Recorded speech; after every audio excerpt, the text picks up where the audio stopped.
आज है 4 अक्टूबर 2025 दिन शनिवार। Welcome back to clean news UP. चलिए देखते हैं उत्तर प्रदेश की 25 फटाफट बड़ी खबरों को। दिवाली से पहले खुशखबरी, यूपी के 2300 तदर्थ शिक्षकों को मिलेगा बकाया वेतन। यूपी के 2300 तदर्थ शिक्षकों के लिए दिवाली से पहले खुशखबरी है। सरकार 9 माह से लंबित बकाया वेतन देने की तैयारी कर रही है। माध्यमिक शिक्षा निदेशक ने इसके लिए शासन को प्रस्ताव भेजा। लंबे समय से वेतन न मिलने से शिक्षकों की आर्थिक स्थिति बिगड़ गई और वे आंदोलन कर रहे थे। हाल ही में शिक्षक नेताओं ने मुख्यमंत्री से मुलाकात कर मुद्दा उठाया, जिसके बाद सचिवालय से जल्द भुगतान के निर्देश दिए गए। विभागीय अधिकारियों की हीला हवाली पर सवाल उठाए जा रहे हैं। गेहूं का रकबा घटेगा, जौ चना जैसी फसलों का बढ़ेगा क्षेत्रफल। उत्तर प्रदेश कृषि विभाग ने रबी 2025-26 की कार्य योजना जारी कर दी। इस बार 138.78 लाख हेक्टेयर में फसलों की बुआई का लक्ष्य तय किया गया है, जो पिछले साल से 5,000 हेक्टेयर ज्यादा है। गेहूं की तुलना में मोटे अनाज और तिलहन पर विशेष जोर रहेगा। जौ चना मटर जैसी फसलों के क्षेत्रफल में 13 से 25% तक वृद्धि की जाएगी। विकसित कृषि संकल्प अभियान के तहत विशेषज्ञ उत्पादकता बढ़ाने के उपाय किसानों तक पहुंचाएंगे। दिवाली पर योगी सरकार देगी फ्री सिलेंडर की सौगात। उत्तर प्रदेश की योगी सरकार ने दीपावली पर गरीब परिवारों को बड़ी राहत दी है। लखनऊ में 2.25 लाख से अधिक कनेक्शन धारकों को फ्री गैस सिलेंडर मिलेगा। इसके अलावा उज्ज्वला योजना के तहत लाभार्थियों को सिलेंडर पर 300 रुपए तक की सब्सिडी भी दी जाएगी। हालांकि ये सुविधा इनकम टैक्स देने वालों और उच्च आय वर्ग के परिवारों को नहीं मिलेगी। सरकार का मकसद त्योहार के मौके पर गरीब परिवारों को आर्थिक सहारा देना और उज्ज्वला योजना का दायरा और मजबूत करना है। आला मोहम्मद पर सियासी तूफान, ओवैसी का हमला और बीजेपी नेता की चेतावनी। एआईएमआईएम प्रमुख असदुद्दीन ओवैसी ने एक बार फिर से आई लव मोहम्मद का मुद्दा उठाते हुए सरकार पर निशाना साधा। ओवैसी ने कहा कि इस देश में आई लव मोदी कहना आसान है, लेकिन आई लव मोहम्मद कहने पर आपत्ति हो जाती है। वहीं यूपी में इस नारे पर की गई पुलिस कार्रवाई को लेकर भाजपा के भीतर विरोध शुरू हो गया। जम्मू कश्मीर के भाजपा नेता जहांजैब सिरवाल ने चेतावनी दी है कि अगर रवैया नहीं बदला गया तो वे इस्तीफा देने पर मजबूर हो जाएंगे। युवाओं को स्वरोजगार के लिए योगी सरकार दे रही 1.5 लाख का लोन। उत्तर प्रदेश में युवाओं को आत्मनिर्भर बनाने के लिए योगी सरकार मुख्यमंत्री युवा उद्यमी विकास अभियान चला रही है। इस योजना के तहत प्रदेश के युवाओं को स्वरोजगार शुरू करने के लिए 1.5 लाख रुपए तक का लोन दिया जा रहा है। योजना की लोकप्रियता का अंदाजा इस बात से लगाया जा सकता है कि मौजूदा वित्तीय वर्ष के सिर्फ 6 महीनों में 2.5 लाख से अधिक आवेदन आ चुके हैं। सरकार ने वित्तीय वर्ष 2025-26 में 1,50,000 लोन वितरित करने का लक्ष्य रखा। बरेली हिंसा से एनसीआरबी रिपोर्ट तक, अखिलेश का भाजपा पर बड़ा हमला। बरेली हिंसा के बाद उत्तर प्रदेश की सियासत गर्मा गई। सपा अध्यक्ष अखिलेश यादव ने 14 नेताओं की टीम को बरेली भेजने का ऐलान किया, जो पीड़ित परिवारों से मुलाकात कर अधिकारियों से वार्ता करेंगी और रिपोर्ट पार्टी कार्यालय को सौंपेंगी। वहीं अखिलेश ने एनसीआरबी के आंकड़ों को लेकर भी भाजपा सरकार पर बड़ा हमला बोला। उन्होंने कहा कि यूपी हत्या, अपहरण और महिला अपराध में नंबर 1 है। जब तक भाजपा सत्ता में है, किसी की भी जिंदगी सुरक्षित नहीं रह सकती। यूपी में किसान रजिस्ट्री तेज, प्रयागराज में जैविक खेती की शुरुआत। उत्तर प्रदेश सरकार पीएम किसान सम्मान निधि की अगली किश्त के लिए किसानों का पंजीकरण तेजी से करा रही है। अब तक 75 जिलों में 50% से ज्यादा रजिस्ट्री पूरी हो चुकी है। 1 अप्रैल 2026 से केवल रजिस्टर्ड किसानों को ही अगली किश्त मिलेगी। इसके लिए 16 अक्टूबर से 30 नवंबर तक हर गांव में विशेष कैंप लगाए जाएंगे। वहीं प्रयागराज में जैविक खेती की शुरुआत हुई। 3,000 बीघा भूमि पर खेती के लिए किसानों को प्रति एकड़ 4,000 रुपए का अनुदान और सीधा बाजार उपलब्ध कराया गया। यूपी में 20 अक्टूबर से स्कूल्स में कौशल ट्रेनिंग, प्रोजेक्ट प्रवीण की शुरुआत। उत्तर प्रदेश में 20 अक्टूबर से स्कूल में कौशल प्रशिक्षण कार्यक्रम शुरू होने जा रहा है। सीएम योगी के निर्देश पर प्रोजेक्ट प्रवीण के तहत ये पहल की जा रही है। कौशल विकास मिशन ने प्रशिक्षण प्रदाताओं को नियमानुसार केंद्र स्थापित करने और जिला इकाई से अनुमोदन के बाद अनिवार्य रूप से बैच शुरू करने के निर्देश दिए। इस मौके पर पंजीकृत छात्रों को निःशुल्क अध्ययन सामग्री दी जाएगी। सामग्री वितरण जिला कार्यक्रम प्रबंधन इकाई की मौजूदगी में किया जाएगा। मिशन शक्ति 5.0 के तहत बेटियों को मुफ्त ड्राइविंग प्रशिक्षण, सीएम योगी की पहल। अंतर्राष्ट्रीय बालिका सप्ताह पर मुख्यमंत्री योगी आदित्यनाथ ने मिशन शक्ति 5.0 के तहत खास पहल की। ड्राइविंग माई ड्रीम्स कार्यक्रम के जरिए बालिकाओं को निःशुल्क ड्राइविंग प्रशिक्षण दिया जा रहा है। महिला एवं बाल विकास विभाग की इस योजना का लक्ष्य 7500 बालिकाओं को ड्राइविंग लाइसेंस दिलाकर आत्मनिर्भर बनाना है। प्रशिक्षण के दौरान उन्हें सड़क सुरक्षा और ट्रैफिक नियमों की जानकारी भी दी जा रही है। ये पहल बेटियों को रोजगार और दैनिक जीवन में अधिक स्वतंत्रता दिलाने की दिशा में महत्वपूर्ण कदम है। कानपुर में ई बसेस की नई समय सारणी, हर किलोमीटर पर आधा मिनट का स्टॉप। कानपुर में त्योहारी सीजन से ई बसेस की सुविधा और बेहतर होने जा रही है। कानपुर सिटी ट्रांसपोर्ट लिमिटेड ने नई समय सारणी जारी करते हुए बताया कि अब 30 किलोमीटर के दायरे में हर 15 मिनट पर ई बसेस की सेवा मिलेगी। खास बात यह है कि हर 1 किलोमीटर पर ई बस आधा मिनट के लिए रुकेगी ताकि यात्रियों को चढ़ने उतरने में आसानी हो। 2 अक्टूबर से नया शेड्यूल लागू हो गया है। सीएनजी बसेस बंद होने के बाद यात्रियों की दिक्कतें ई बसेस कम कर रही हैं। ये डलाएगा 8,000 वर्ग मीटर के औद्योगिक भूखंड, ई नीलामी से होगा आवंटन। यमुना प्राधिकरण ने औद्योगिक भूखंडों की नई योजना की तैयारी शुरू कर दी है। इस योजना में 8,000 वर्ग मीटर तक के भूखंड शामिल होंगे। आवंटन ई नीलामी के माध्यम से किया जाएगा ताकि पारदर्शिता और तेजी से सुनिश्चित हो सके। चालू वित्त वर्ष में पहली योजना में बड़ी संख्या में आवेदन मिलने के बाद गीडा ने नई योजना की घोषणा की है। इससे उद्योगों और निवेशकों को अधिक अवसर मिलेंगे और क्षेत्रीय विकास को बढ़ावा मिलेगा। इंडिया स्किल्स 2025 पंजीकरण बढ़ा, यूपीआरटीओयू में आरएसएस का नया पाठ्यक्रम। स्किल उत्तर प्रदेश के युवाओं के लिए इंडिया स्किल्स प्रतियोगिता 2025 में भाग लेने का अवसर और बढ़ गया है। पंजीकरण की अंतिम तिथि अब 15 अक्टूबर 2025 तक बढ़ा दी गई।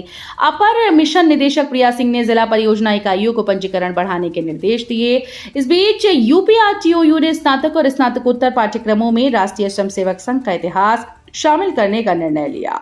नया पाठ्यक्रम जनवरी 2026 से लागू होगा। इसमें आरएसएस का संगठन, विचारधारा और राष्ट्र निर्माण में योगदान बढ़ाया जाएगा। प्रयागराज में मंत्री स्वतंत्र देव सिंह ने ड्रोन निगरानी और अफवाहों पर सख्ती के दिए निर्देश।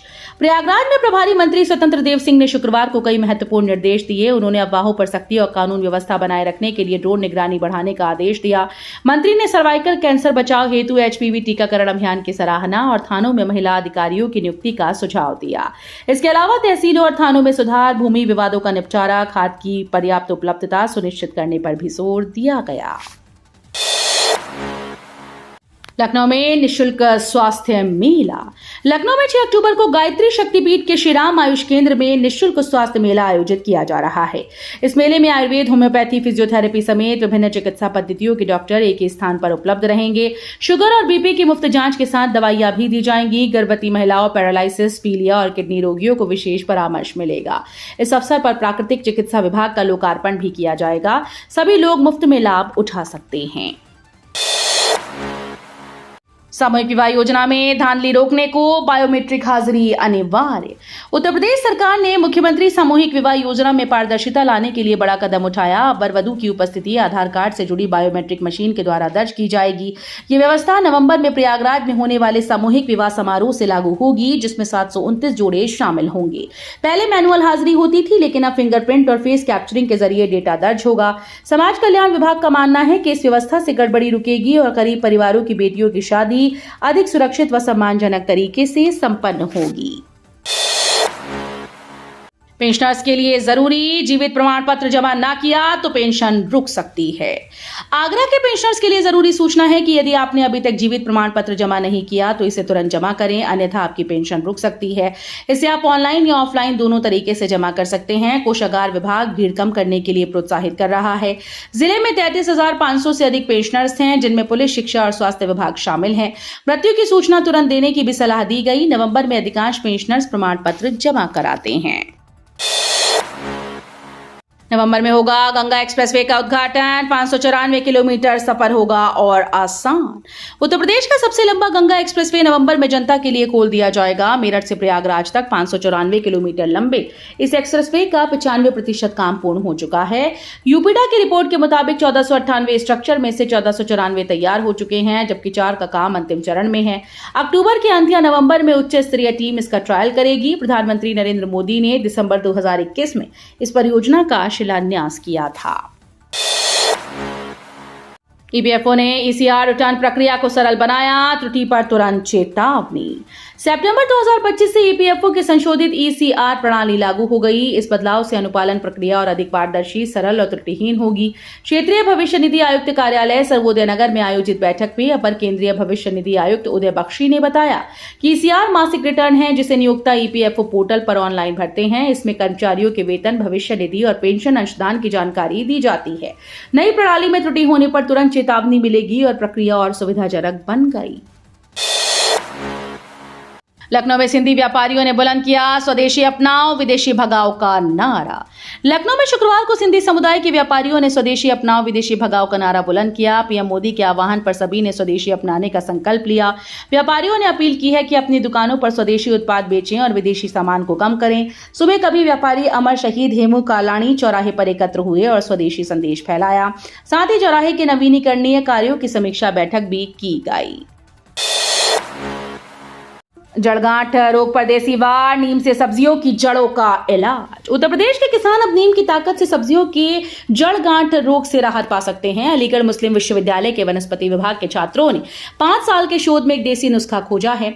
नीम की पत्तियों और राख का मिश्रण पौधे की जड़ों में डालने से ये रोग काफी हद तक खत्म हो रहा है। इससे भिंडी, टमाटर, बैंगन, गाजर, मूली, लौकी और मिर्च की पैदावार भी बढ़ रही है। जड़गांठ रोग जो पौधों की जड़ों में गांठें बना देता है, अब किसानों के लिए चिंता का विषय नहीं रहेगा। यूपी में ट्रेन डिरेल की साजिश, जीएम ने अधिकारियों को लगाई फटकार। उत्तर प्रदेश में ट्रेन डिरेल करने की साजिश करने वालों के खिलाफ रेलवे ने सख्त कार्रवाई का ऐलान किया। रेलवे ट्रैक पर स्लीपर और अन्य सामग्री रखकर पटरी से उतारने की कोशिश को गंभीरता से लिया जा रहा है। अमृत भारत योजना के तहत चल रहे कार्यों में किसी भी तरह के अवरोध की जांच करवाई जाएगी। जनरल मैनेजर ने प्लेटफॉर्म पर काम न होने पर डीआरएम को जांच के आदेश दिए, जिससे रेलवे अधिकारियों में हड़कंप मच गया। सुरक्षा को लेकर रेल प्रशासन अलर्ट मोड में है। अमेठी में स्वच्छता एक्सप्रेस ट्रेन जैसी डिजाइन वाला शौचालय बना आकर्षण। अमेठी से लेकर पिछुती गांव का सामुदायिक शौचालय इन दिनों सबका ध्यान खींच रहा है। ग्राम प्रधान एकता मिश्र ने इसे भारतीय रेल की बोगी की तरह डिजाइन करवाया और इसका नाम रखा स्वच्छता एक्सप्रेस। पुरुष और महिलाओं के लिए अलग अलग कक्ष, हैंड वॉश और स्नान गृह की सुविधाओं से लैस यह शौचालय अब स्थानीय आकर्षण बन गया। लोग यहाँ तस्वीरें खींचने आ रहे हैं और ग्राम प्रधान की पहल की जमकर सराहना हो रही है। एकता मिश्र पहले भी बेटी बचाओ बेटी पढ़ाओ जैसे अभियानों से चर्चा में रह चुकी हैं।